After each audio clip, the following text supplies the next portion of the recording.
وأظلنا شهر السلام ضيف يزور بكل عام.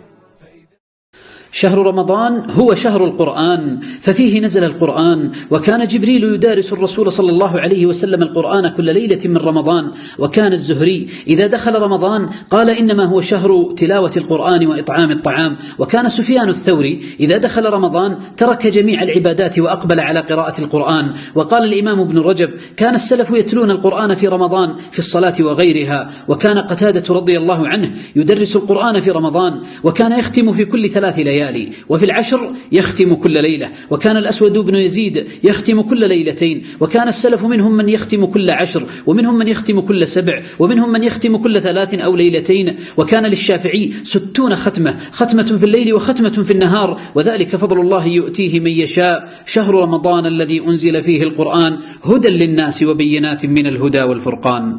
فإذا أهل هلاله في الكون ينحسر الظلام، في الكون ينحسر الظلام.